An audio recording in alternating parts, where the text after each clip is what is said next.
Okay, well, I'm going to go ahead and get started because we have kind of a lot to get through tonight. I want to make sure that we get the opportunity to address all the material. We're talking about autism spectrum disorder. We've already broached the topic at a very topical level, I think in our second course meeting. But tonight we'll delve into the world of autism in a bit more depth.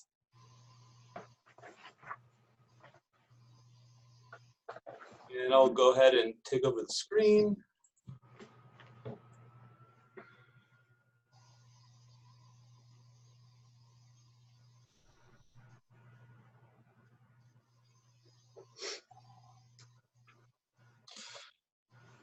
So relative to the disabilities we've talked about and those that we will talk about in the upcoming weeks, autism spectrum disorders is unique,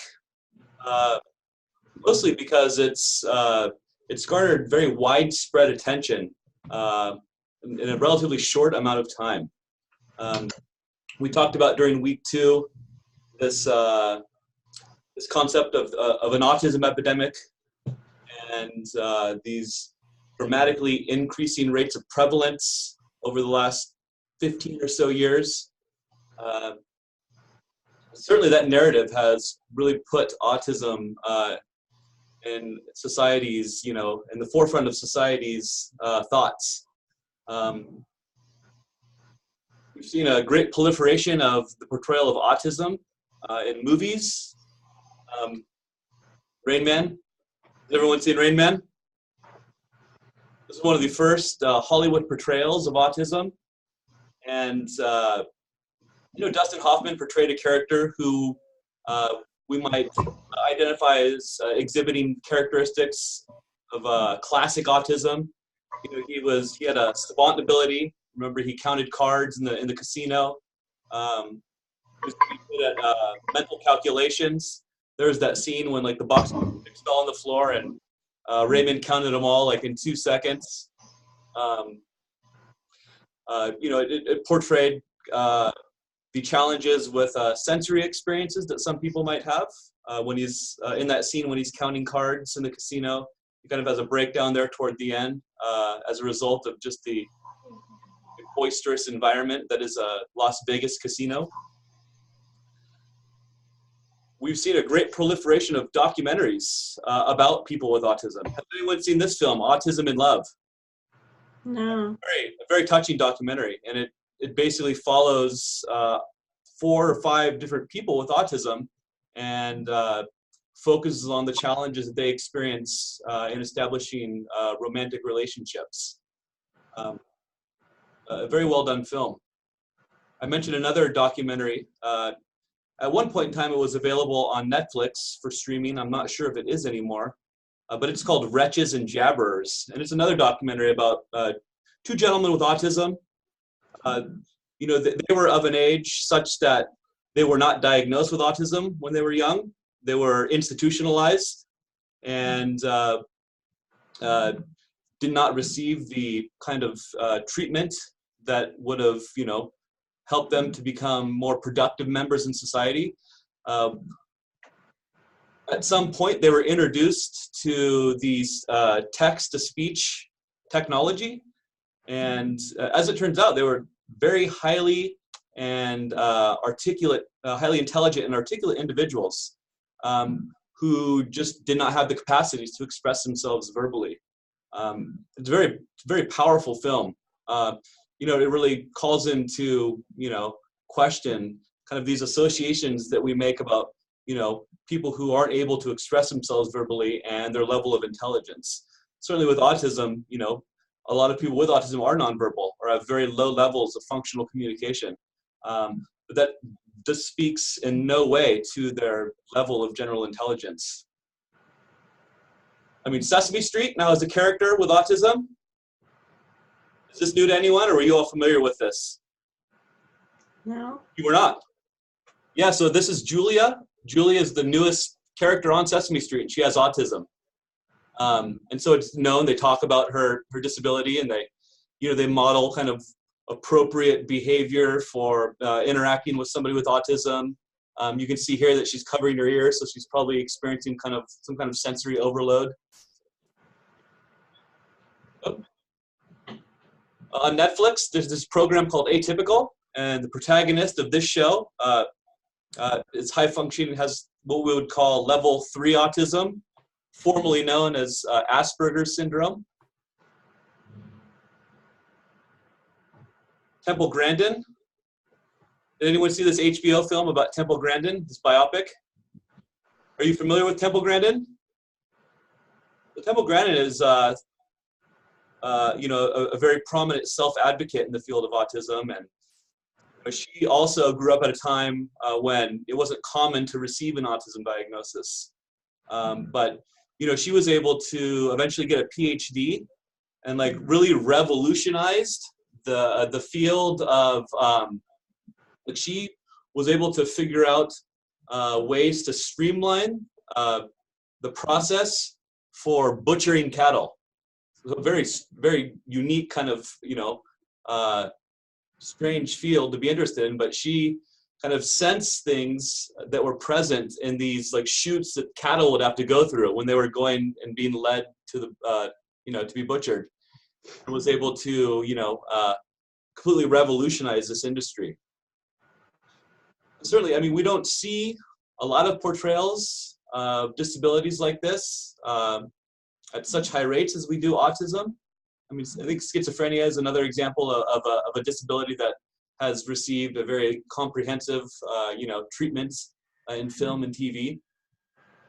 But certainly, autism is the most recent. And so, when we talk about autism first being, a diagnosable condition, Leo Kanner was working at Johns Hopkins in Chicago in 1943, and he published 11 case reports about children that described the behavioral qualities of 11 children who had autism. And he used these 11 children, these 11 case studies, to establish kind of the first set of diagnostic criteria that was used to make autism diagnoses. Of course, at this time, it was it was considered a very rare condition. I think the prevalence back in 1943 was something like maybe 1 in 5,000, maybe, which doesn't mean that there were significantly fewer individuals with autism. If you're interested in kind of a nice historical overview, I showed you all this textbook here, The Autism Matrix. Or it's not a textbook, it's a book. It's basically looking at autism from the lens of sociology. And this author, Gil Eyal, who's a sociologist at Columbia University, provides some pretty convincing arguments for why, at this point in time, autism was considered so rare. And one of the most kind of salient explanations is that, Leo Kanner, who was like a child psychiatrist, not everyone could afford the services that he provided. And he kind of kept the autism diagnosis to himself. He wanted to kind of be the king of the autism, diagnostic procedure. And so, was very kind of reticent about sharing information like we see information shared in this day and age in the world of academic research. So the behaviors that he described in this, these 11 kids, or the characteristics, the behavioral peculiarities, if you will, was that they had difficulty relating to others in a typical manner. Extreme aloneness. These children like to be alone and often seem to isolate themselves from the outside world. Resistance being picked up by their parents was another common behavior that he saw in these 11 children. Significant speech deficits, ranging from mutism, a complete lack of speech, to echolalia, which we'll talk about a bit later. In some cases, exceptional skills for rote memorization, which is actually a very common kind of what is referred to as a splinter skill that many people with autism display, just the ability to remember things. Often these are, these could be dates, the ability to calendar count, to tell you, what day of the week it was on August 14th, 1832, and be accurate about it. Very specific food preferences that were mostly based on textures, so avoidance of certain textures in foods.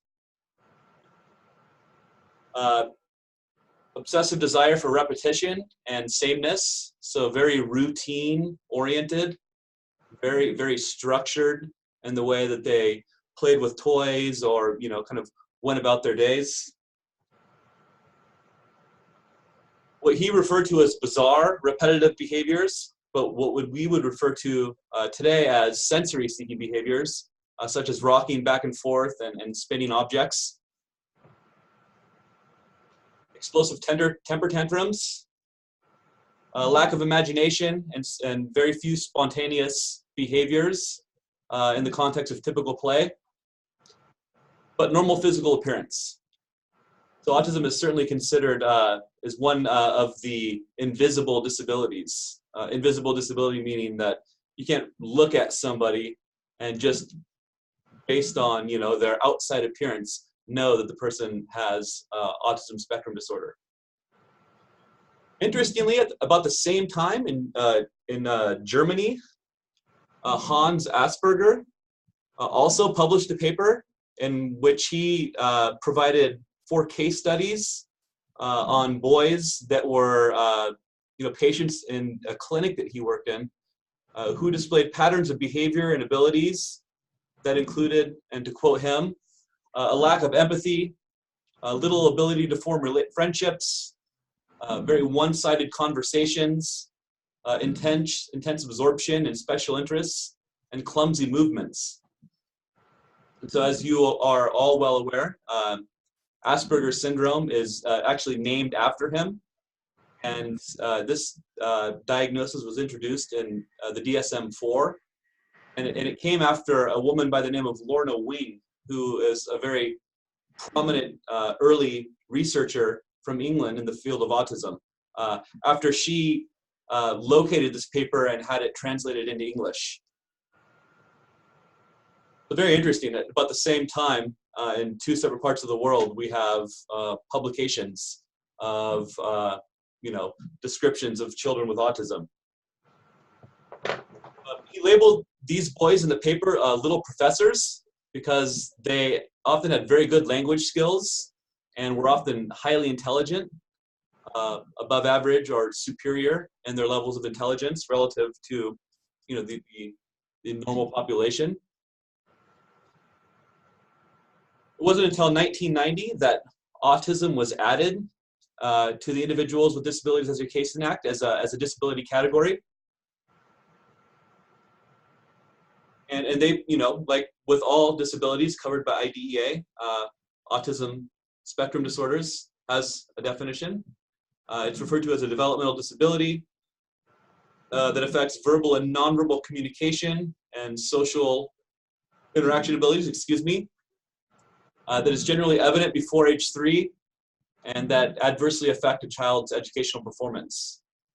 And then it goes on to list just some of the other characteristics, engagement in repetitive activities, stereotyped movements, resistance to environmental change or change in daily routines, and unusual responses to sensory experiences. And so, you should see a lot of crossover between the characteristics described in this definition and those that were described way back in the early 1940s by Connor and Asperger.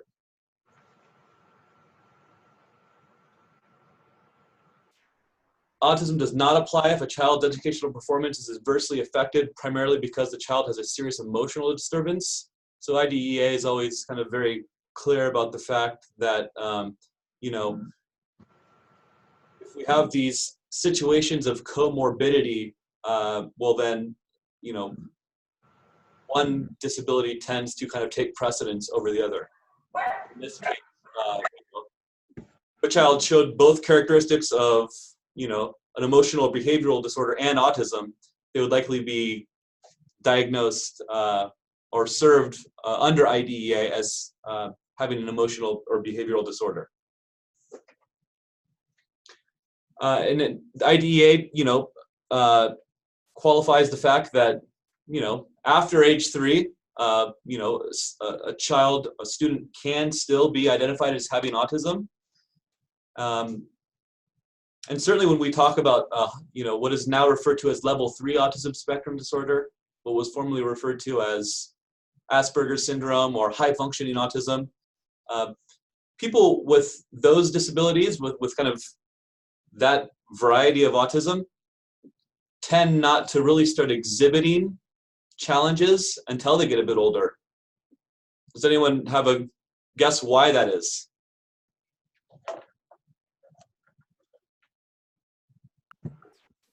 Is it because a lot of them tend to manifest in more social situations? Got it, Nate. That's exactly why. As we get older, the social complexity, basically the complexity of our social worlds becomes greater. And that's when we start kind of seeing the manifestations of what is now referred to as ASD level 3. The DSM-5 also has a definition, and the DSM-5, we've discussed it in the past in week 2 when we talked about changes to diagnostic criteria, delineates basically 2 areas in which a person must show deficits if they are to be diagnosed with autism spectrum disorder. So at a very broad level, persistent deficits in social communication and restricted or repetitive patterns of behavior, interests, or activities. And so we'll unpack those very high level categories in a bit more detail. The DSM-5 requires that these symptoms be present in early childhood and that they cause clinically significant impairment in social, occupational, or other important areas of current functioning. And lastly, that these symptoms are not explained by intellectual disability or developmental delay in general. And we did talk about the fact that one big change in the DSM-5 is this, this third bullet, or the fourth bullet point here, that symptoms must be present in early childhood. The DSM-4 revised edition, which came about in the late 90s and was used until the DSM-5 was published in 2013, did not require that any symptoms be present in early childhood.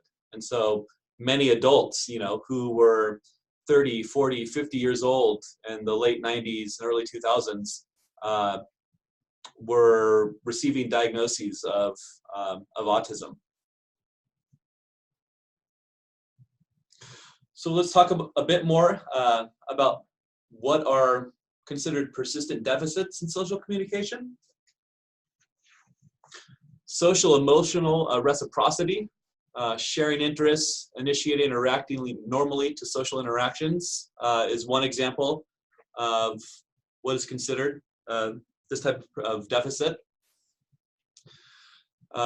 Deficits or challenges in using and understanding nonverbal communicative behaviors. For example, being able to, use your look of disinterest to inform, my behavior in the context of a communication, or a conversation, excuse me. Oftentimes, if you've ever interacted much with children or adolescents who are highly verbal, who have autism, a conversation can tend to be extremely one-sided and focus, mostly on, that child or that individual's kind of specific area of interest.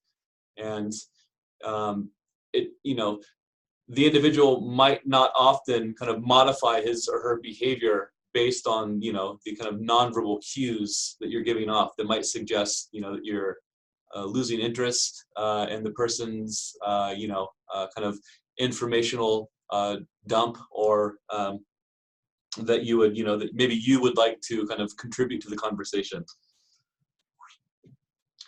Challenges with the establishment of relationships. adapting behavior to changing social contexts, making friends, a lack of interest in peers. So that's just, and these are just illustrative. They're not exhaustive. So it's important to keep that in mind. And then in the area of the restricted repetitive patterns of behavior, interests, or activities, an individual must display two of the following qualities. So stereotyped or repetitive motor movements, object use, or speech. I assume that most of you have some experience working with kids or adolescents with autism in the classroom? Can you give me an example of repetitive object use that you've observed in your students, if you have?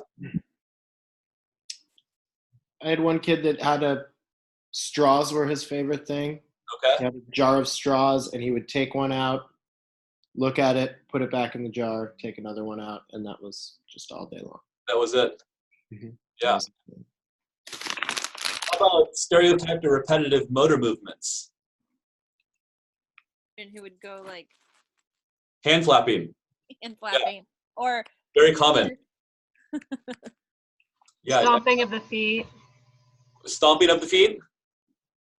Mm-hmm. And then when he got frustrated, he bites his hand Right. just for a release. Uh-huh. Yeah, just basically a coping mechanism, or a way to cope with, the whatever was happening. And then a high pitched tone too, like a bird whistle high. Okay, But he's nonverbal, so. got it. Yeah, these stereotyped examples of repetitive speech patterns can be very prevalent in individuals or students who are much more verbal. And we'll talk about insistence on sameness, inflexibility with regard to routines or ritualized patterns of behavior. Certainly these ritualized patterns of behavior can often seem like instances of compulsive behavior, meaning you go through the exact same routine every single day, and if one step of that routine is upset, oftentimes those situations can result in behavioral meltdowns. Highly restricted, fixated interests that are abnormal in intensity or focus. Does anyone have any examples of students who had, very fixated interests, very kind of specific? During my student teaching, I had a student who I referred over for special education, and I don't think he ever got tested, but his fixated interest was theater history, and it was just like amazing and completely bizarre. Theater, so like Broadway. Like everything you could ever know about theater history. Right. Yeah.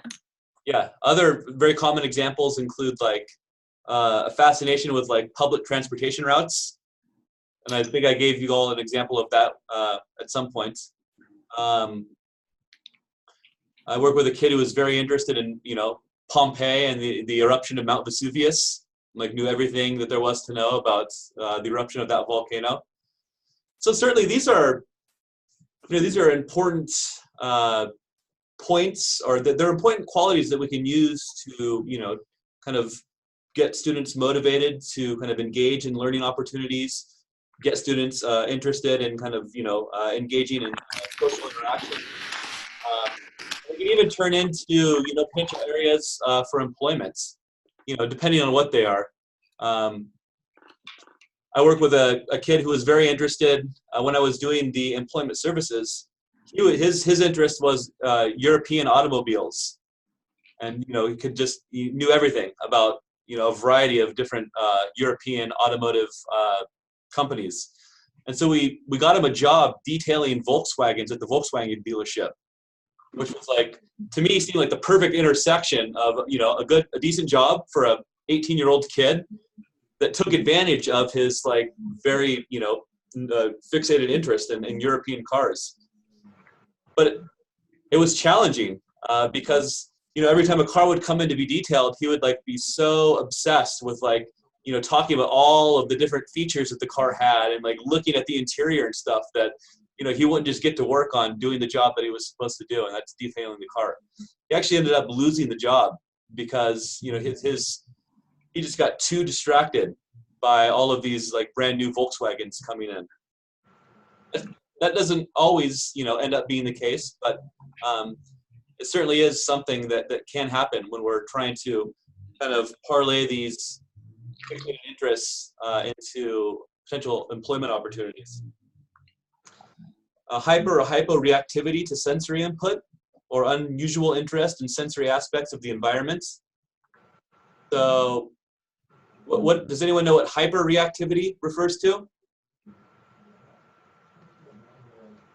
It refers to oversensitivity. So, very exaggerated and extreme reactions to, certain sounds, for example.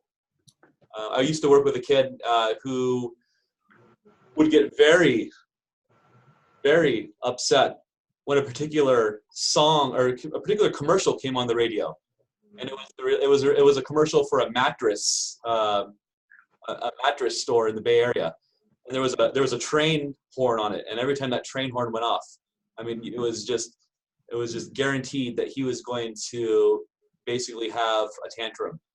So we really kind of worked on trying to get him to become more tolerant. Fire alarms at schools for kids are a huge send-off sometimes. Oh yeah, I mean, fire alarms are just extremely loud. Some people with autism also display hyporeactivity, which is kind of an undersensitivity to sensory stimulations.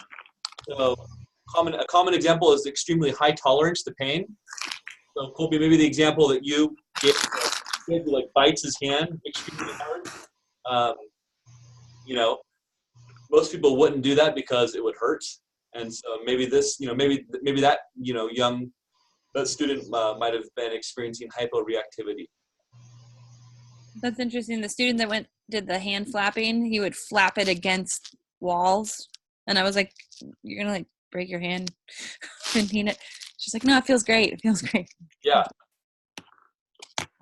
And so we won't go through each of these cells here, but these are just the 3 different severity levels that somebody can be diagnosed into according to the DSM-5's diagnostic criteria.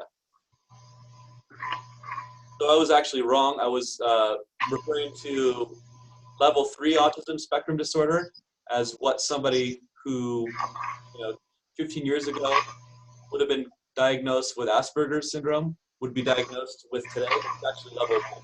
So level 3 is the most severe. Level 1 is the least severe.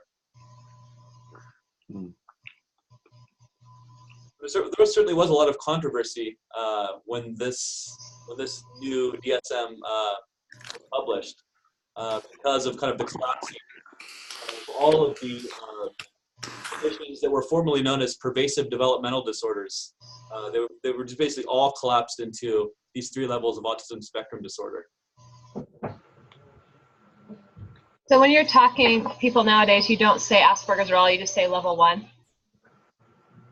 It just depends. I mean, a lot of people,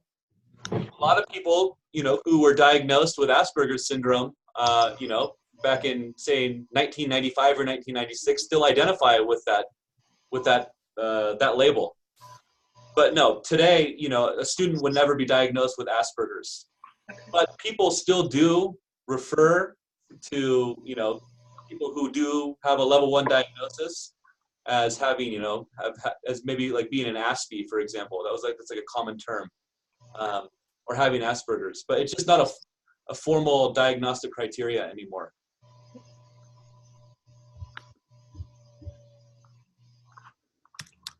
And so going more specifically into characteristics of autism spectrum disorder, as I'm sure that many of you are well aware of, it's referred to as a spectrum disorder. So people display with a range of manifestations from being very severely affected most or almost all domains of everyday functioning, all the way on up to those who are only mildly effective, primarily in the social domains. There's a saying in the world of autism, I don't know if you've heard it, that kind of captures this fact. And it's, once you've met one person with autism spectrum disorders, you've met one person with autism spectrum disorders.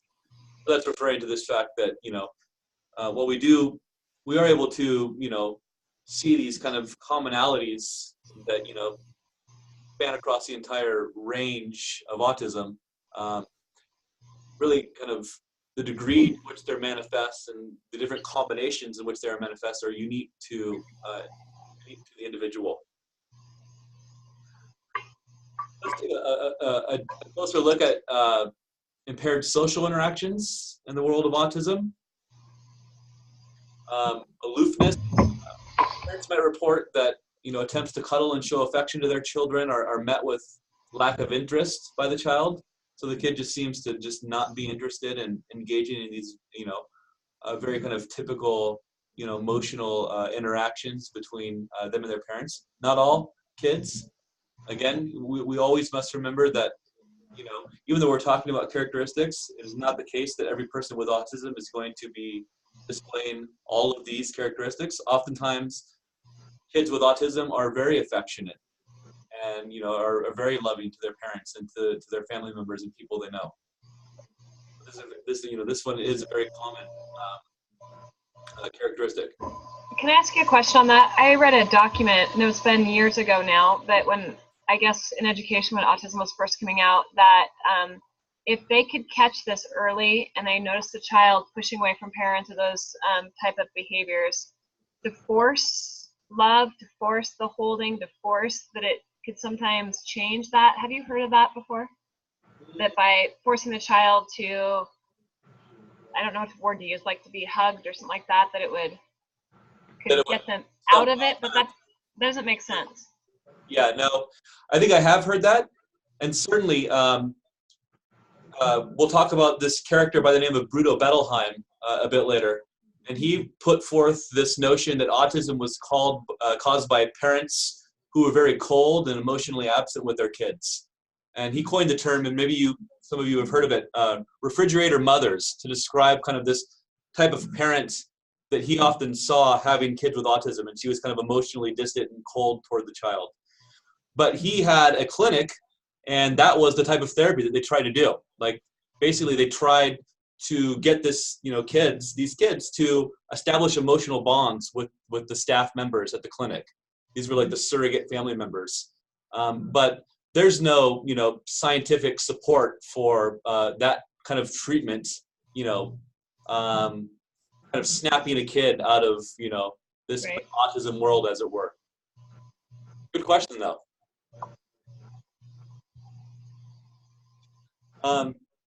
Other examples of impaired social interactions, seldom use of social gestures, waving, nodding, nodding your head at somebody that you're speaking with, kind of give them some encouragement, when they're in the course of communicating, something to you. We see differences in the type of pointing that kids with autism do. Has anyone ever heard about the difference between proto-declarative and proto-imperative pointing? So proto-declarative pointing is a social behavior. It's pointing that indicates a desire to share an experience with another person. So like joint attention, for example. So if I point to a clown face and my daughter looks at it and we both laugh at that clown face, that's an example of joint attention. We've kind of shared this social experience by looking at this silly clown face. Young kids with autism often only use proto-imperative pointing, and that's pointing that represents a desire for an object. So pointing at the box of goldfish crackers on top of the refrigerator, or pointing to the TV remote because they want to watch TV or something. So this is a very important difference because, this lack of the use of a very subtle nonverbal social behaviors is one of the early signs that a kid might have autism. Moving on, difficulty perceiving the emotional states of other people, or even expressing emotions appropriately, and forming attachments in relationships. I think I referred to this individual during week 2 when we talked briefly about autism, Simon Barrett-Cohen. He referred to this difficulty perceiving the emotional states of others, or difficulty taking the perspective of other people as mind blindness, or a deficit in theory of mind. Theory of mind is defined as the intuitive ability to distinguish and interpret one's own and other people's thoughts, motives, and beliefs. Importantly, it requires the ability to distinguish differences between appearance and reality. And also to understand that some people might hold false beliefs based on their experiences and social context. And kind of the iconic test of theory of mind is referred to as the Sally Ann test. And the textbook talked about this test. Has anyone seen this test before?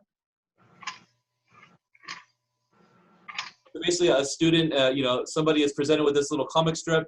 This is Sally, she has a basket. This is Ann, Ann has a box. Sally has a marble, she puts the marble into her basket, and then she goes out for a walk. While Sally is gone, Ann takes the marble out of the basket and puts it into the box. And now Sally comes back and she wants to play with her marble.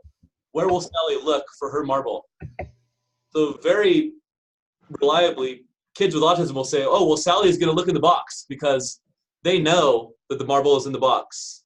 So they're having this difficulty distinguishing between, or separating, what they know from what Sally knows. There are certainly problems to making a claim about somebody's inability to take the perspective of another person based on, a single test such as this. But, there have been a number of studies that have used this test and similar ones to it. And they do reliably kind of create differences in performance between people with autism and people without autism, and people without disabilities at all. So this is an example of a first order theory of mind test. They have tests that go all the way on up to like third order theory of mind, which can be very tricky. And, I don't have an example of one here, but they ask questions like, where do you think that Ann thinks that Sally thinks the marble is, right? So you're kind of taking, you're dealing with kind of what you know, what Ann knows, and what Sally knows, and trying to kind of sort through that very complex situation.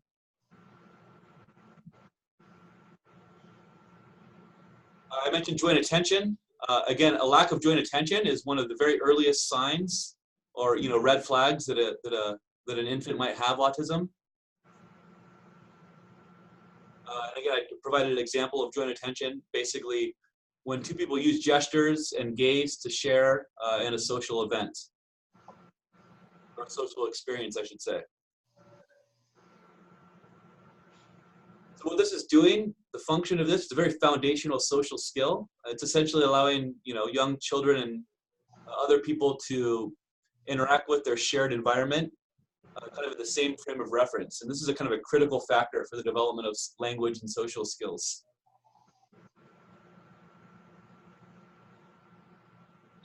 Challenges with joint attention have been pegged as a possible explanation that some kids with autism have with learning through imitation. Looking at communication and language deficits, we talked about the possibility of mutism. Echolalia is another very common communicative or language characteristic of some children with autism. And these are referring to like the verbatim repetitions of what people around them have said or what they have heard people say on TV. There's a really, sorry. Go ahead. There's a really cool episode of Radiolab called Juicervose about exactly that echolalia. Okay. It's just their child just keeps saying juicervose, juicervose, juicervose, and they thought that their child was mute, and he just repeated this term and they couldn't figure it out, and then they eventually figure it out, and it's a really interesting episode. Yeah, no, and it can, yeah. So it's an example of language that doesn't hold a kind of an overtly functional quality. I mean, certainly the child is trying to communicate something when they use echolalia, but it can be very challenging to determine, well, what exactly, is the intention of the communication. I used to work with a little girl who was very into Dora the Explorer, and one of the characters on Dora the Explorer is named Swiper. He's like a fox who like always steals things, and Dora's always saying, "Swiper, no swiping! Swiper, no swiping!" And then this little girl, she was like 4 years old. That's what she would say when she got upset or you did something that she didn't like. She would say, "Swiper, no swiping." And so they could be very, the connection between the spoken message or the spoken communication and the underlying message can often be very nuanced. And we could talk about two different types of echolalia: immediate echolalia, and so this is kind of repeating something that is heard right after hearing it, and the delayed echolalia, which is just repeating something that was heard at some point in the past. I also worked with a kid who, he was just out of nowhere. He would just break into like these monologues from the QVC channel, like and speaking in that very kind of stilted, like salesman voice. What was the guy's name who sold OxyClean? I don't remember off the top of my head. But that was one example of one of these QVC salesmen that he would just kind of repeat out of nowhere. Kids might have very large vocabularies, but not use them in appropriate or useful ways. I talked earlier about pedantic speech. So this is an example of when a child might be considered as having speech that is considered pedantic, when they use very large words that really seem kind of inappropriate for young children. Often there is the characteristic of concrete or literal processing of verbal information. So kids have very challenging times trying to understand metaphor or irony or sarcasm. But these are all examples in which the intended message is not the same as kind of the words that you're using. So there's kind of a second order meaning, a second level of understanding that is required to understand when somebody's using a metaphor or they're being ironic or sarcastic. Looking at some examples of repetitive behaviors, and these, we've talked about a few examples of these. Hand flapping, tiptoe walking is another very common example. Rocking their bodies back and forth, twirling around, humming. Like Colby, you gave the example of the very high-pitched kind of bird-like sounds. Another kind of common example is humming. Licking fingers.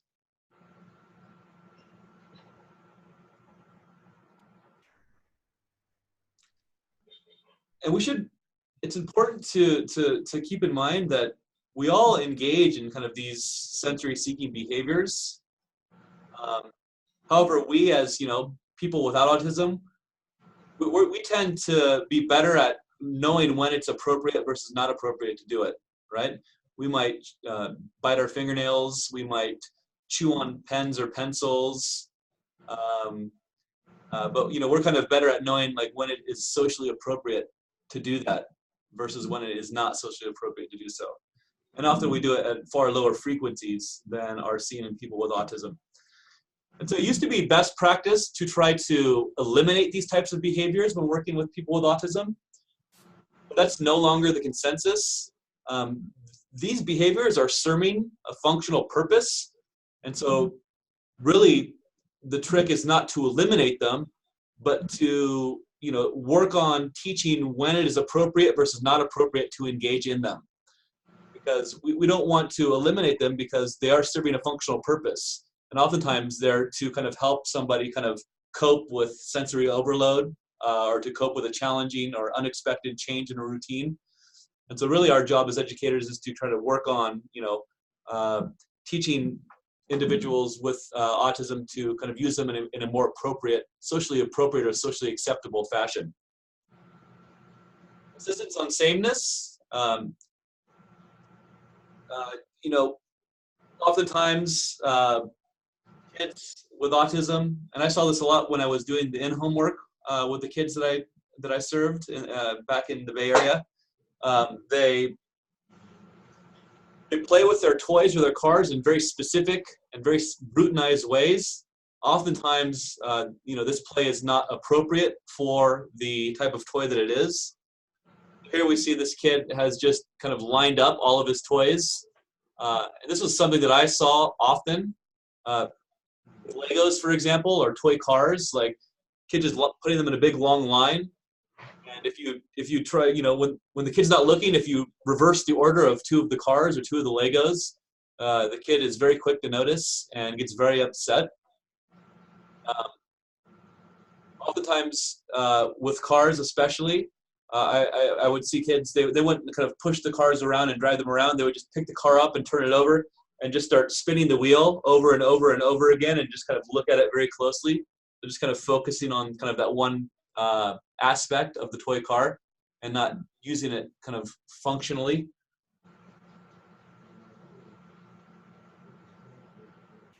We can see this in communication. So some kids do express the desire for sameness in preoccupations with certain subject area or areas of interest to the exclusion of all others. I already alluded to this fact that oftentimes if you can be creative and kind of utilize the special interest area in the context of instruction, that you can really get kids motivated to learn. But again, it can be challenging, especially if, for example, a kid's area of interest and specialization is theater history. Like, how do you kind of use that to, how do you build that into an individualized curriculum that kind of, is going to help a kid be motivated to learn.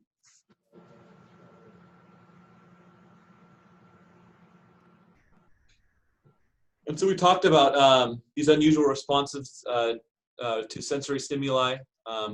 Many kids with autism have them, and they're either generally hypersensitive or hyposensitive. So this can take the form of the inability to stand certain sounds, to be touched, or to feel certain textures. In terms of hyposensitivity, the appearance of obliviousness with respect to sensory stimulation that most people would react to.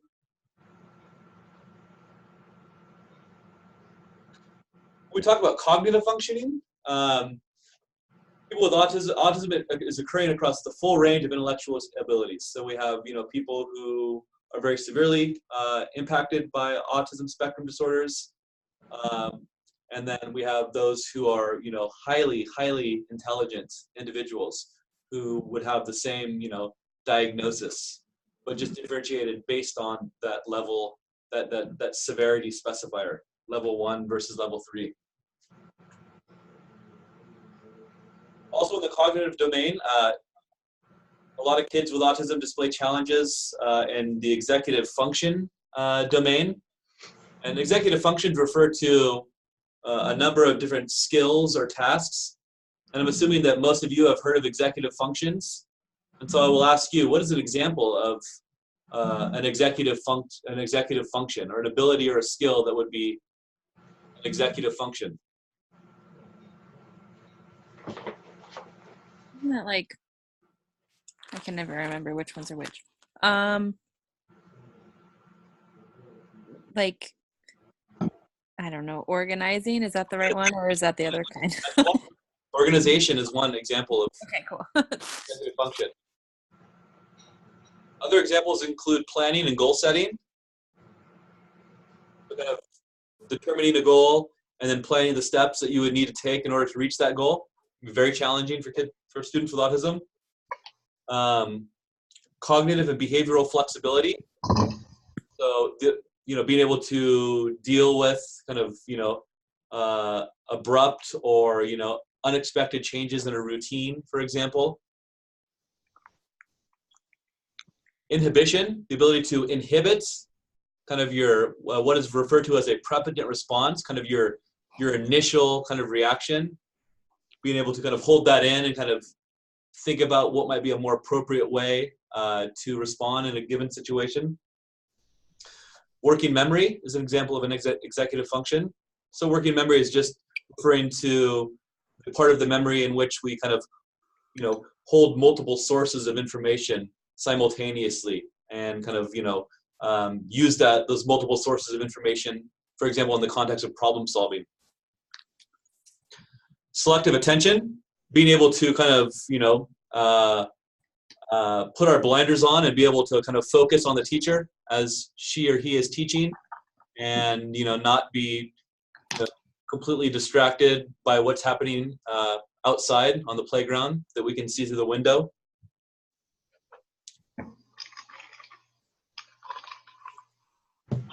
Some kids do experience what are referred to as splinter skills or uneven skill development. So areas basically of relatively superior performance that are unexpected compared to other domains of functioning. So, for example, if we use Rain Man as an example, he was very low functioning when it came to kind of his ability to interact socially in his environment, but he had this very, very high level of ability in the context of being able to count cards and to perform mental arithmetic. So about 1 in 10 people with autism have one of these extraordinary abilities, who also have autism, but only about half of people who have a savant syndrome have autism spectrum disorder, and about half have other forms of intellectual or developmental disabilities. So it's not a guarantee that somebody with with ASD is going to also have kind of this one area of ability that is kind of off the scales relative to their abilities to function in other domains of their life.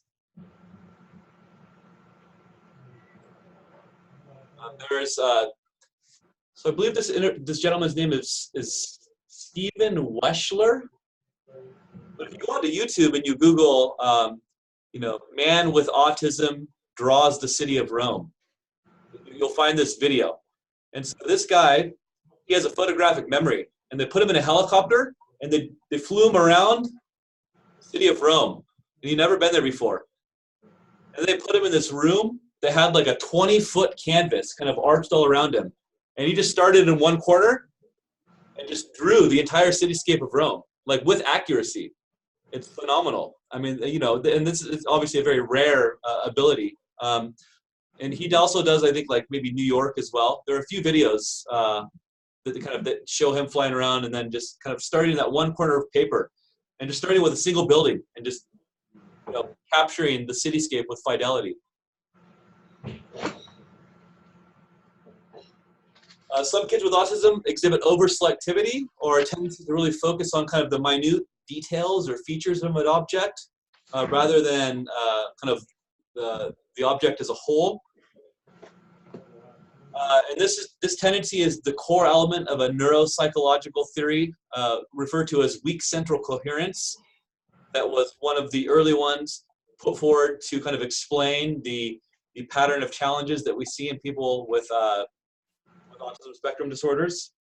So obviously, in having a predisposition or a desire to only focus on kind of very minute features of something, this can result in challenges with respect to integrating details to form the gestalt or the big picture. And this can translate into difficulties learning new concepts in the classroom. the inability to interpret relevant meaning from the environment. Certainly in the context of reading comprehension, you need to kind of think about all of the details within the context of the narrative in a story.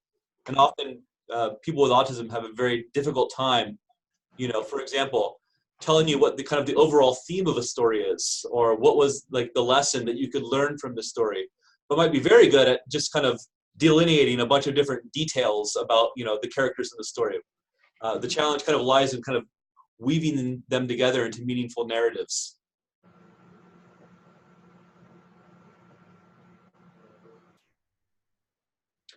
Obsessive attention on a specific object or activity, we've already talked about this. These can be very persistent and difficult to break. Sometimes they might change very frequently.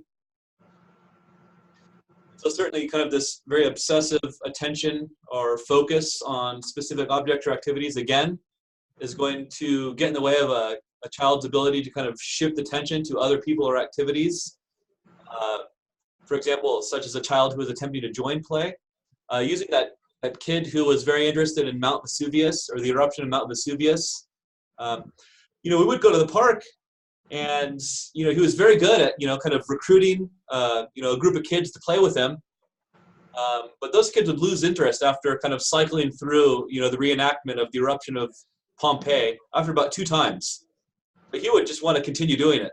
And oftentimes the kids would just kind of separate and walk away, and he won't even have noticed that they're gone. He's just kind of going through this kind of play routine over and over again, and has not been able to really kind of note that he is no longer playing with the kids who were with him when he first started in the activity.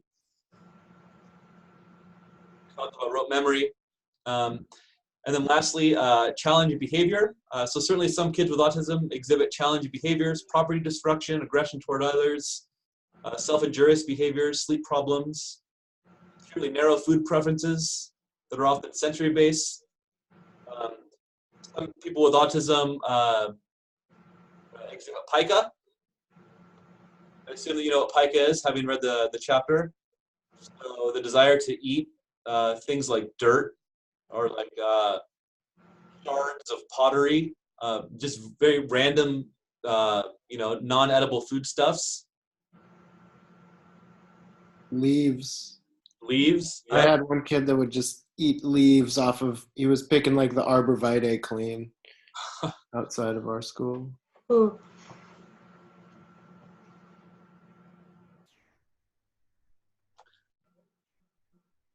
So just a very quick overview of Asperger's. I mean, so certainly we're going to see a lot of overlap between the social characteristics of autism and Asperger. It's already mentioned this, that Asperger is no longer a diagnosable category since 2013. But certainly there were features characteristic of Asperger's syndrome that led it to initially being considered a separate diagnosis. So we got impairment in social areas, the use of appropriate nonverbal social behavior. Eye contact is one very common example. One difference between what was formerly considered Asperger's and what was considered, autism, is that children with autism tended not to experience deficits in language. The language developed appropriately, and oftentimes, their vocabularies were well above the vocabularies of their peers. And this is often paired with either average or above average intelligence.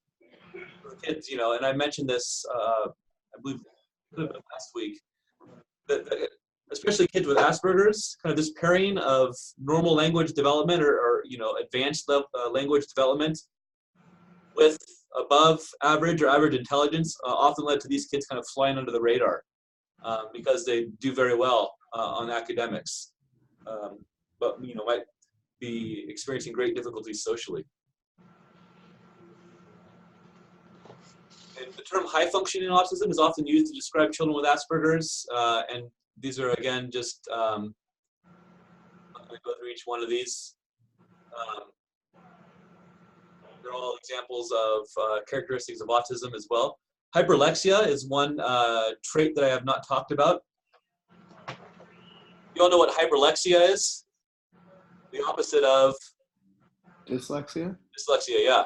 So hyperlexia refers to the ability to read, at a very early developmental stage.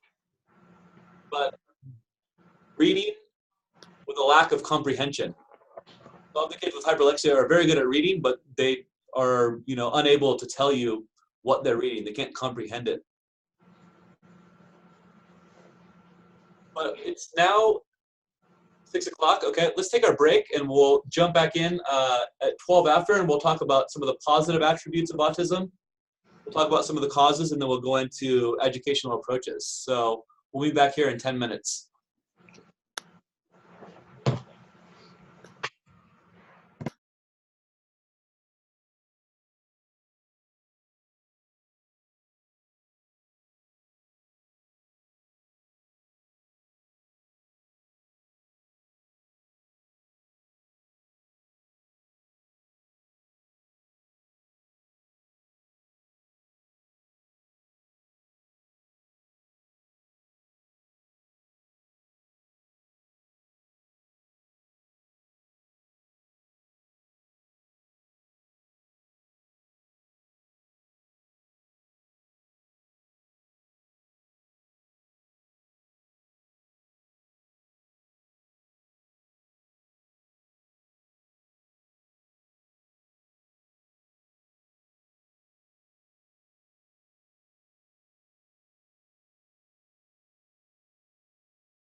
Okay, hello everyone.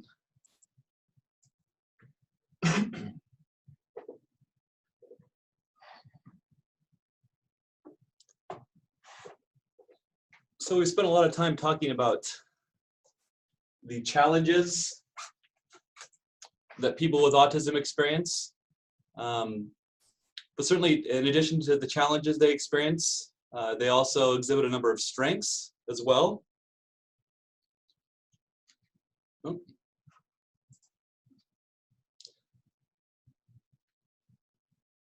Oftentimes, people with autism can be very honest. They might not really understand the concept of the little white lie, so to speak. We talked about great rote memories for facts and other things. So that's certainly a strength that some people with autism exhibit. They can be very passionate individuals, especially when it comes to their areas of interest or their their preferred topics.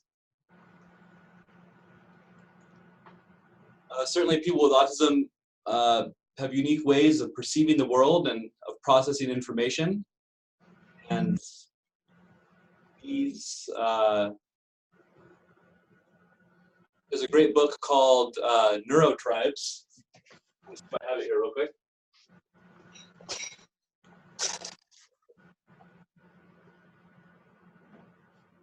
By Steven Silberman, Neurotribes, The Legacy of Autism and the Future of Neurodiversity. He provides a number of anecdotes of people throughout history who were responsible for making very groundbreaking discoveries in different areas of science. And people certainly display characteristics of autism based on descriptions of kind of their oddities of behavior and such that people had documented. So certainly this kind of unique way of perceiving the world and of processing information been responsible for a number of important developments, especially in the sciences. We can be very detail-oriented. This is a very important strength.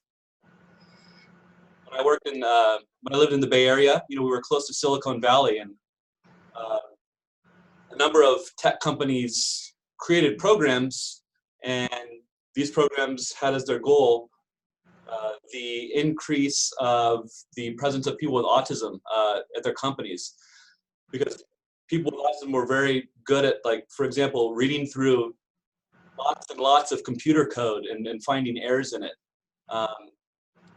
because of kind of this preference for focusing on very kind of small features of larger wholes. They follow their own unique set of social rules. Oftentimes not easily peer pressured. They don't bully, and so certainly this we can frame kind of what are normally termed social challenges as strengths if we look at them from different perspectives. I showed this slide during week 2. Certainly the prevalence of autism has increased dramatically just in the 15 years between 2004 and 2019. The increase in prevalence is even more dramatic if we go back to 1940, when autism was first described by Leo Kanner in the United States. Much more common in boys than girls.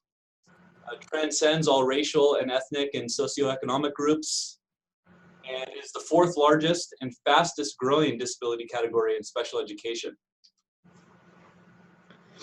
Here, autism ranks relative to the other disability categories.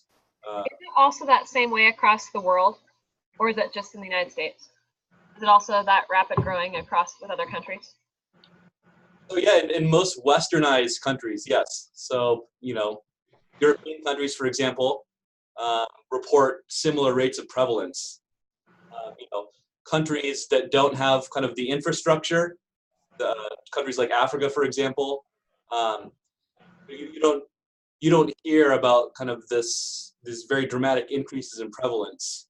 It's likely that there are just as many people with autism living in those countries, but as I mentioned, kind of the infrastructure isn't there to detect it at the rate that we're able to here in the United States and in a lot of European countries. So the book talks about a number of different factors that have been put forth to explain the prevalence increases that we've seen. And these range from greater awareness of the disability, changes in law that favor better identification reporting, improved screening and assessment procedures, a wider availability of services, greater social acceptance of the label of autism. Talk about changes in diagnostic criteria. I showed the graph during week 2 that kind of showed the rates of autism prevalence based on when different editions of the DSM were published. As you recall, it was like in 1990 and 94 when we saw like the first major spike, very significant spike in prevalence rates. One thing that's important to remember though is, autism is diagnosed based on observation of behavior. So if we're defining autism according to symptoms on a particular diagnostic instrument, well, this means that in a certain sense, autism effectively becomes what the instrument defines autism to be. So when we change diagnostic criteria and those tools that we use to diagnose it, change in step with those diagnostic changes, well, it seems to make sense that we're going to see more of the disability. Talk about diagnostic substitution. This phenomenon of increasing rates of autism diagnoses coupled with decreasing rates of diagnoses of specifically intellectual disability and emotional and behavioral disorders.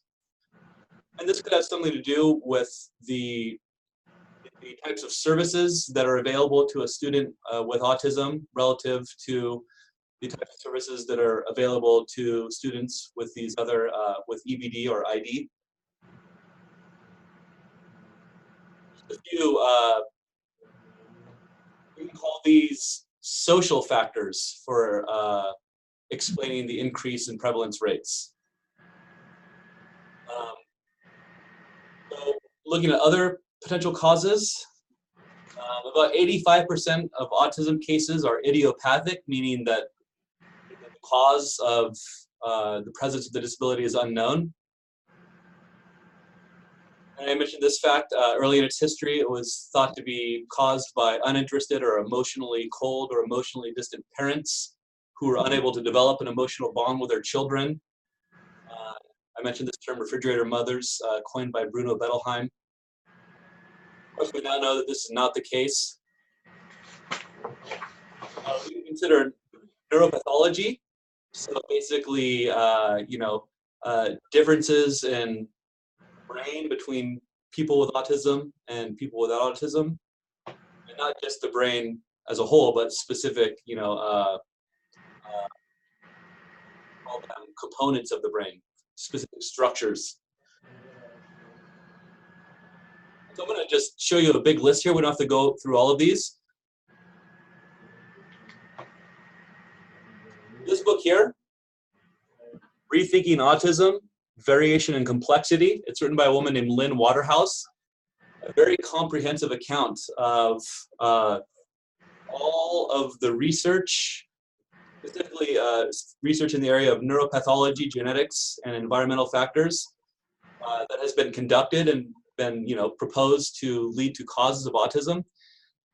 The take-home message here is that, and I've mentioned this in the past, there is no single cause. Studies that kind of look at these neuropathological similarities and differences between people with autism and people without autism have often found conflicting results. They often lead to results that are not replicated. And so, we should be very wary about trying to attribute, the cause of autism to a single factor. Genetics, again, This book by Lynn Waterhouse talks about over 100 different gene variants that have been linked to autism spectrum disorders. Those that are involved in the construction of the brain's neurons and neural connections. Other more technical explanations. Genes that alter the functions of the neurohormones oxytocin and vasopressin. Oxytocin is a neurohormone that is released in the context of social interaction. Like, when a baby is born and then, mom holds that baby to her chest for the first time. Like, this is thought to be a time in development when like a great flood of oxytocin is released, and it kind of facilitates this kind of social and emotional bond. And there have been approaches to treatment that have used oxytocin treatments to try to reduce the effects of autism. Of course, they're not always effective. Genes that alter the function of neurotransmitter systems. So a number of different genetic factors have been discussed and proposed. Environmental factors, it's the same case. Studies have found associations with advanced parental age and children with autism, various prenatal infections during, at various stages of pregnancy, maternal weight, maternal diet, maternal drug and alcohol abuse. There have even been studies that have proposed or found associations between the season of birth and the diagnosis of autism, spacing of pregnancies, premature birth, and low birth weight. That should say low birth weight, not low birth rate. Various air pollutants, various industrial chemicals, and also socio-demographic status of parents. So it's definitely been a very fruitful area of research in the field of autism. And one of the points that Lynn Waterhouse makes in this book is that perhaps this kind of research is misdirected, just given the fact that autism affects such a broad range of capacities, and given the fact that so many studies have kind of identified not so many different causal factors, but we have yet to be able to draw a direct connection between any of these various causal factors and the presence of autism. I'm going to skim over the slide. So let's talk a bit about identification and assessment. So again, I mentioned that the diagnosis of autism is behavioral. There are no like medical tests that we can perform to determine if somebody has autism. It can be reliably diagnosed as early as 18 months of age, so at a very, very young age.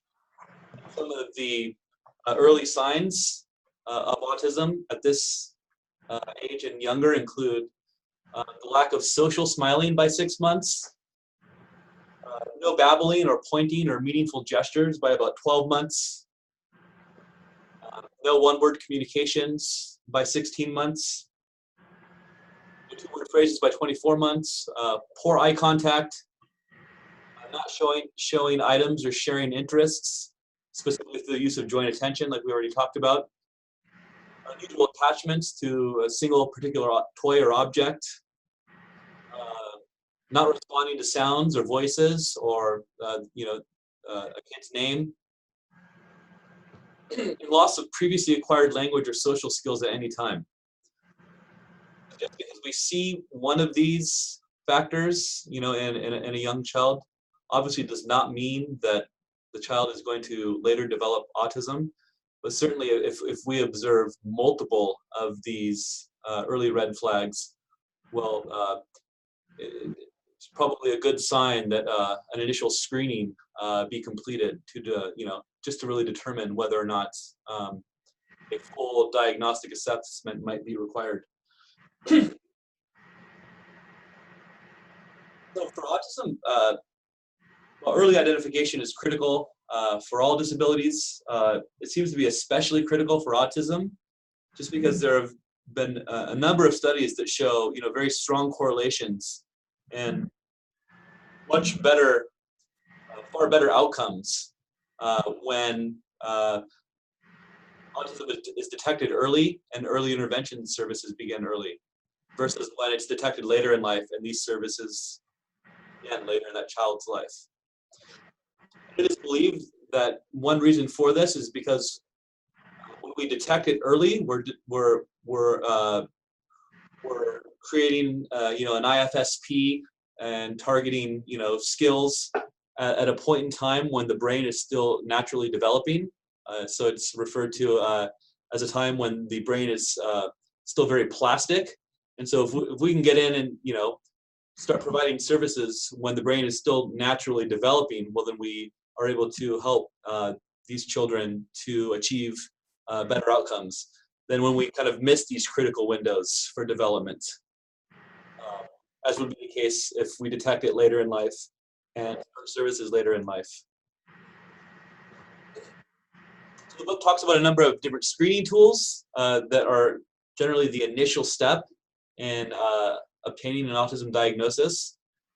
So, these are all autism specific, and they're generally in the form of, yes or no questions or rating scales that are completed by parents or teachers or other individuals who are familiar with a child. Here are just a few examples that the textbook talked about. And these don't necessarily mean that a child has autism, but each of these tools will provide you like a cut score. For example, like if the child scores above this number, then it may be important to pursue a more comprehensive diagnostic assessment. Again, like in the diagnosis of all disabilities, so it is the case with autism. In those cases where complete diagnostic evaluations are called for, these should always be completed by professionals who have expertise in autism. And these individuals are generally, psychiatrists or neurologists or developmental pediatricians. So generally, diagnosis is aided by the use of different rating scales or observation checklists or diagnostic interviews. And one very common example is the Autism Diagnostic Observation Schedule, or the ADOS. This is a semi-structured assessment, an observational assessment that targets basically three broad areas: communication, social interaction, and play. And how this works is whoever is conducting the diagnosis, or whoever is administering the ADOS, presents a child with a series of standardized activities that allow the examiner or the doctor or the psychiatrist, whoever it may be, to observe either the occurrence or the non-occurrence of behaviors that have been identified as important to the diagnosis of autism. It's much more intrusive than just going to, for example, the child's home and just watching that child kind of play independently. Often these require interventions. Although there are some, diagnostic instruments that do include a component of natural observation. This one doesn't. Basically, the ADOS provides an algorithm that is used to determine whether or not a child has autism, and the components that go into that algorithm are the scores that would be determined in these three different domains, and different subdomains within them. Okay, so moving on to educational approaches. The book talks about the fact that kind of the broad range of challenges that children with autism experience can make children who have this disability some of the most difficult to teach in the classroom. And this can be due to challenges related to focusing on instructional stimuli. So selective attention, which I mentioned as an example of an executive function, is an example of this case. a lack of interest in teachers and peers.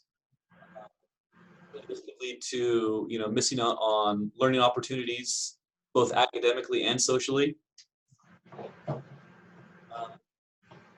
The behavioral meltdowns or tantrums that students with autism may experience can certainly disrupt instruction and lead to missed opportunities for learning. So effectively educating students with autism is going to require instruction that is planned in a very detailed manner, that is delivered appropriately, and that is evaluated and analyzed for its effectiveness. And again, this is not unlike the instructional approaches that we take in educating students with other disabilities that we've talked about and that we will talk about. Probably the most recognized form or the most recognized educational approach, the one that has the most kind of scientific evidence in its support, is intensive behavioral intervention. And this derives from the work of Lovaas, who was at UCLA in the 70s and used the principles of applied behavior analysis to help a number of students with autism achieve better functional positive outcomes than a control group of students who with the same condition who did not receive this very intensive approach to learning. So basically, like functional behavior analyses, ABA is taking advantage of the same kind of tools that we use to conduct one of those. And it's all about describing functional relationships between events in the environment and behavior change. ABA commonly uses positive reinforcement. It's kind of the most frequently used method to increase the presence of desired behaviors. It involves a lot of the use of a lot of differential reinforcement to kind of reduce the presence of undesirable behaviors while at the same time increasing the presence of desirable behaviors. And it's often delivered and planned in a very systematic manner.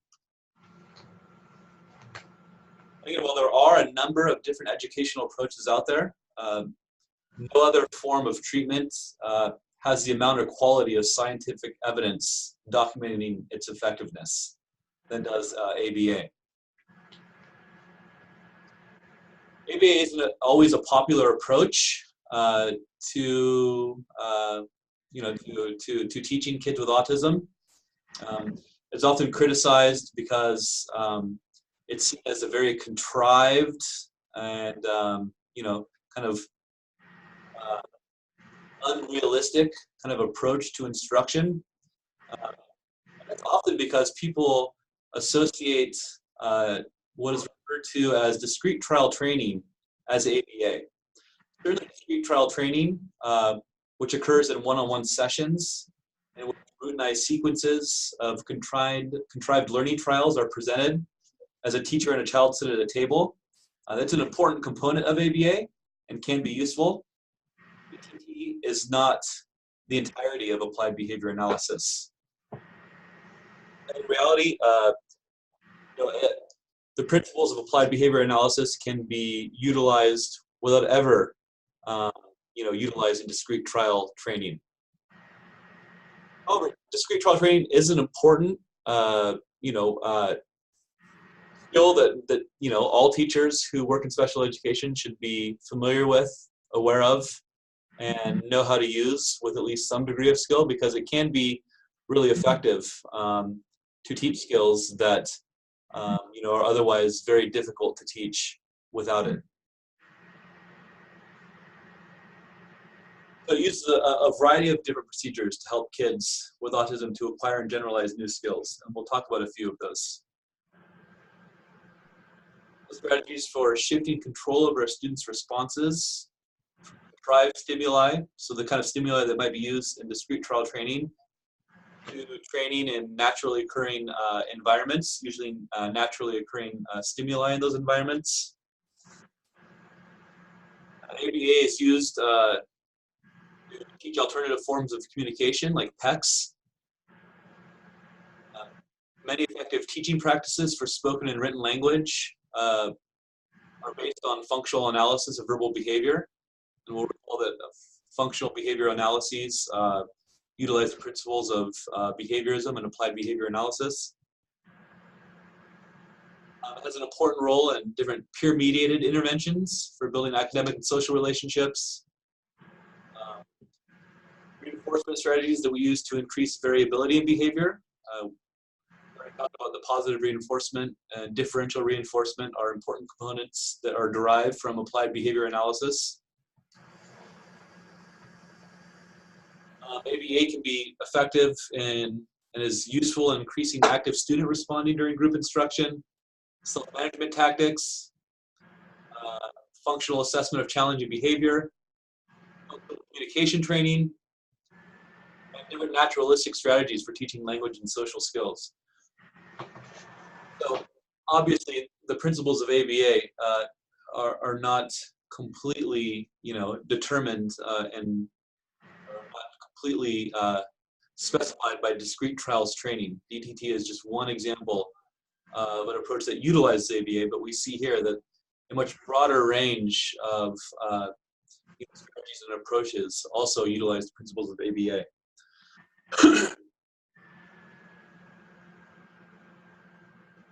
Visual activity schedules are another example of a very effective educational approach.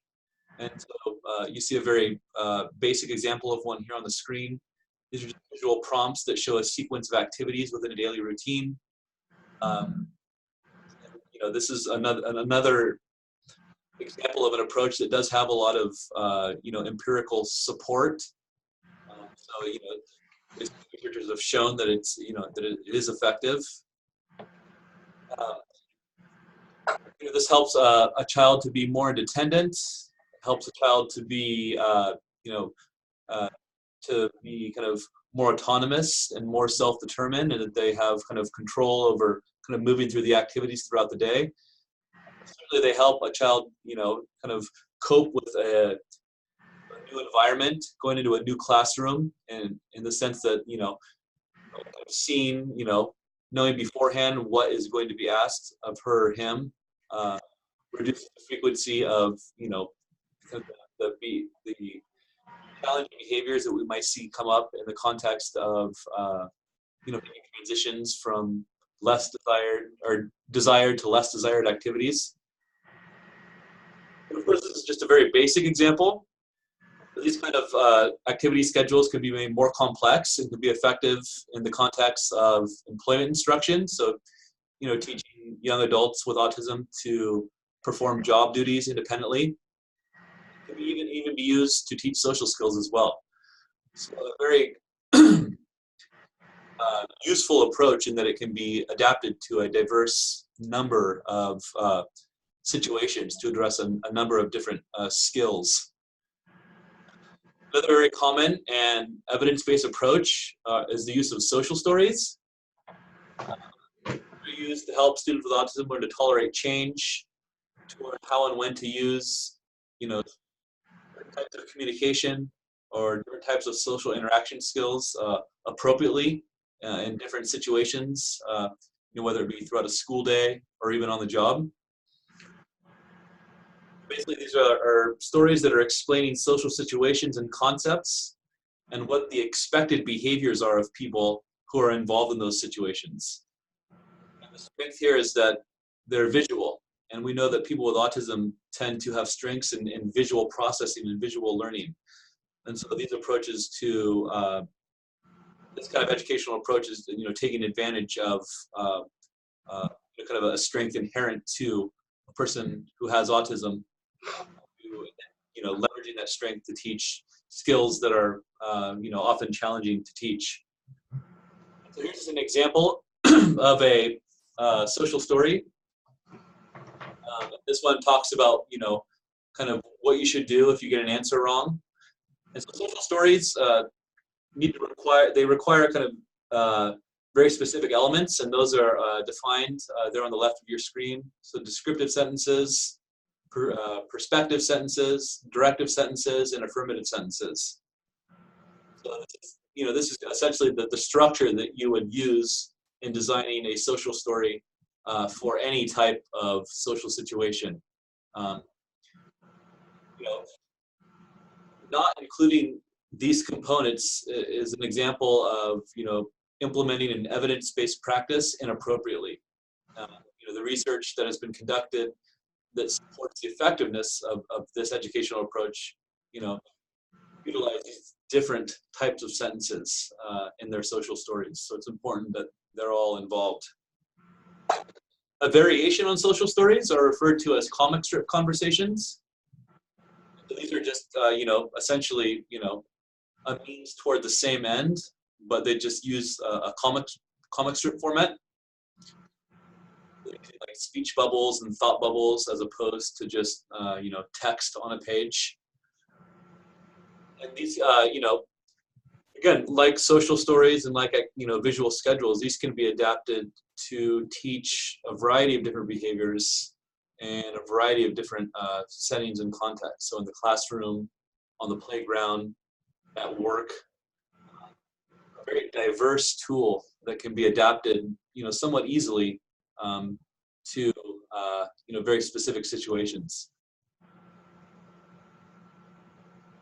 Certainly technology has become, much more frequently utilized to, for example, give kids who are nonverbal capacities to communicate. So here we see like essentially a PECS communication system, but on an iPad. So this is really going to give you a much kind of broader range of potential, a much larger visual icon dictionary than would be, possible using a more traditional approach to teaching PECS, which is generally the use of like binders that have these visual icons included in them.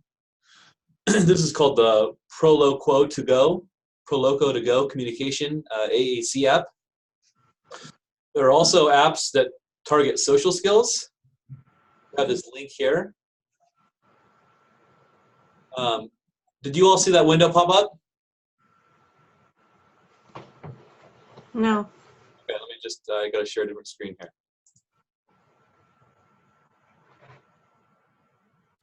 So this is an app that you can get on an iPhone or an iPad that focuses on teaching academic, communication, and social skills, and that provides data.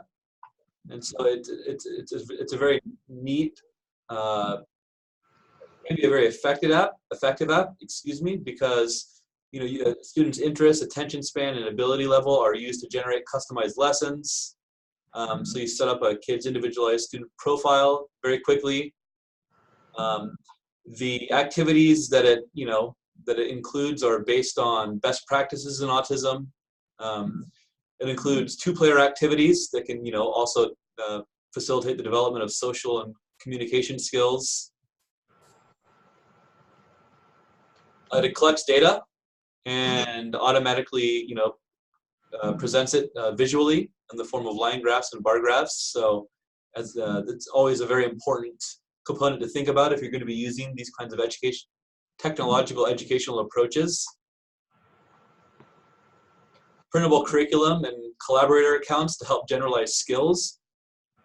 This is not the only one. There are a number of different apps out there that are, have been designed specifically to help kids with autism, develop skills in the areas in which they are impacted by the disability.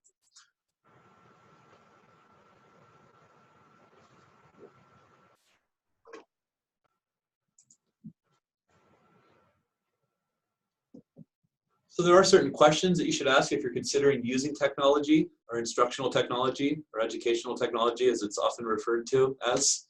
To begin with, you should know how to use the device or app. Because if your student doesn't know how to use it, then you are likely going to be the person responsible for teaching that individual how to use it.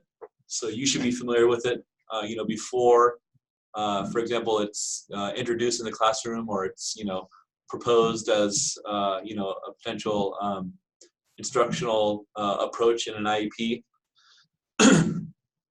Manageable. If it's going to be too difficult to introduce some form of instructional technology in the classroom, then it probably should not be introduced. And also, is it a strategy, or is it a technology that the student will use outside of the classroom, right? Because that's how we're going to facilitate the generalization of these skills that we're working on developing, utilizing these different technological approaches. So, if the answer to all four of these questions is yes, well, there are, a number of different, features that one should look for when selecting a potential educational app. Again, we're talking about autism here, but there are educational apps that are appropriate for other disabilities as well. And there should be clearly specified learning outcomes. What the kid is learning, what the technology is, the learning that technology is facilitating should match or support, a student's IEP goals. Excuse me. It should involve high rates of active student responding, right? We want the student to have plenty of opportunities to practice the skills that this app is targeting, or that this form of technology is targeting. It should provide differential feedback. So basically immediate feedback when answers are incorrect or incorrect, right? We always want that very quick, immediate feedback and prompting when a student provides an incorrect answer, so that we can help the student learn what is appropriate. Ideally, it should be adaptive, and that means that kind of the difficulty of the material is increasing or decreasing depending on the student performance. That's what we mean when we talk about the difficulty of a certain instructional technology or a test being adaptive. In this way, the student is always going to be kind of working on skills or tasks that are kind of at the individual's level of understanding, or kind of just beyond it. We never want these tasks to be, too easy or too difficult. It should be mastery based. So, the technological approach should require mastery of the current skills that a student is moving on before they're allowed to move on to more advanced levels.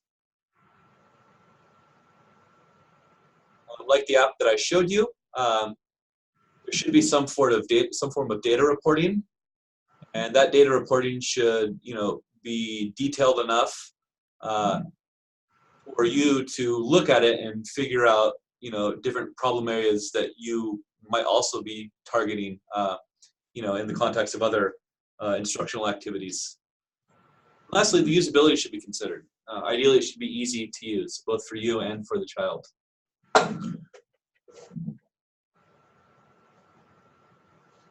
So there are a number of evidence-based practices that have, demonstrated effectiveness in helping students with autism learn a variety of skills. However, there are a number of unproven treatments that are out there. And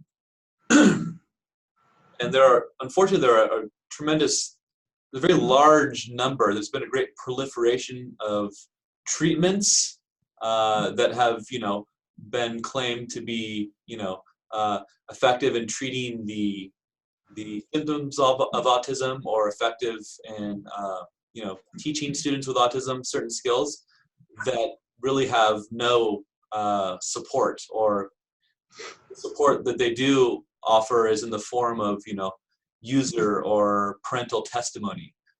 There's no, scientific evidence to back up their effectiveness. And a few examples of these include taking megadoses of vitamins and dietary supplements. This is a very popular approach to treating the symptoms of autism that really is not supported by any empirical research. But if you were to go to Google and type this in, you would find websites that are, rife with parental testimony about how taking these vitamins or supplements, completely, reverse the symptoms that their children were experiencing. Wearing weighted vests is another example of a treatment that doesn't really have a lot of empirical support for its effectiveness. Skin brushing, this is a very common approach to kind of facilitate sensory integration. But again, it's an example of one that is not supported by a lot of empirical research. Hyperbaric oxygen chambers are another form of treatment that were very popular and were, touted as kind of working miracles toward the end of eliminating or greatly reducing the presence of autism symptoms. And this treatment required, consisted of a kid kind of going in a booth that really looked like kind of like a tanning bed and laying there in a highly enriched or a highly oxygenated environment. But again, no research to support its effectiveness. The book talks about facilitated communication in a bit of detail. This was another example of an educational approach that was very popular for a short amount of time, but that was ultimately found to be ineffective. Essentially, this facilitated communication in a nutshell is when a trained communication facilitator kind of helps an individual with autism to use a keyboard and to type out their thoughts or wishes or desires. And as it turns out, it was actually the facilitated communicator who was kind of very subtly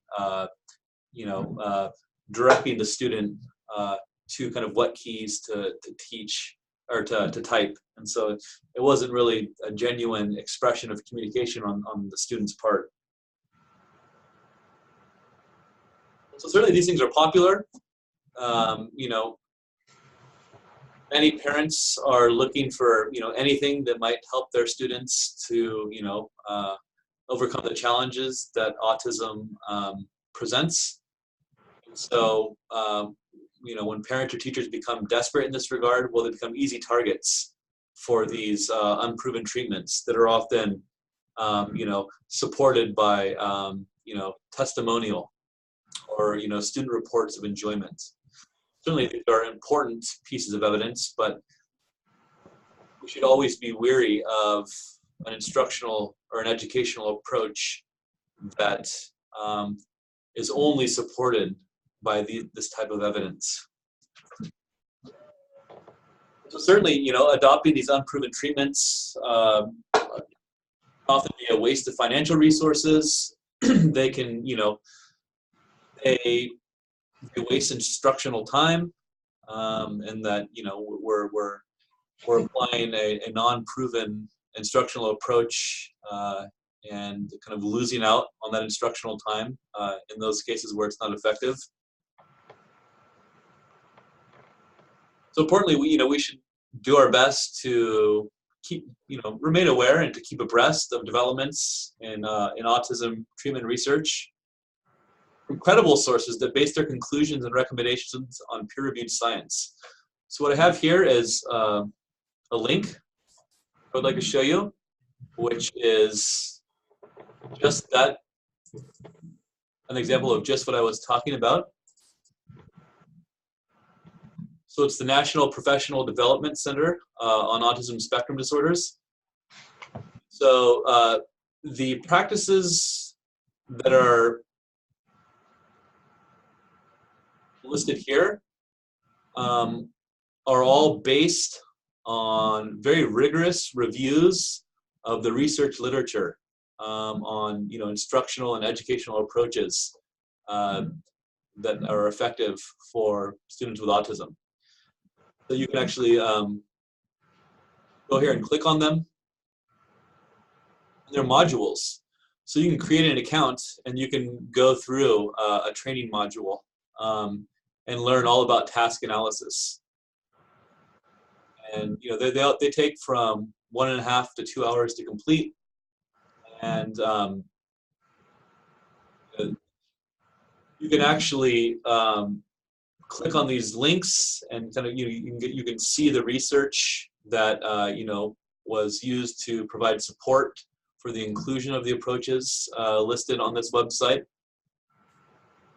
So I would definitely suggest having a look at it, because a lot of these strategies, as I mentioned, can be effective for students with other disabilities. So you'll have that link there in the slides.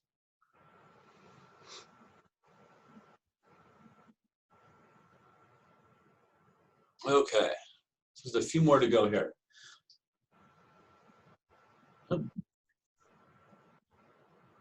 With respect to placement options, you see that top row there, that the largest percentage of students are spending 80%, or students with autism are spending 80% of their time or more in the general education classroom. About 33%, less than 40%, and about 18% at about 40 to 79%. So there's certainly been a push to include students with autism in the general education classroom for longer periods of instructional time. And then, very low percentages when we move to the right of this table and start considering these more restrictive environmental or educational settings. This is the last slide that we'll talk about. This push that I talked about for more inclusive approaches to the education of students with autism is really based on the fact that it's important for kids with autism who experience social challenges or social deficits.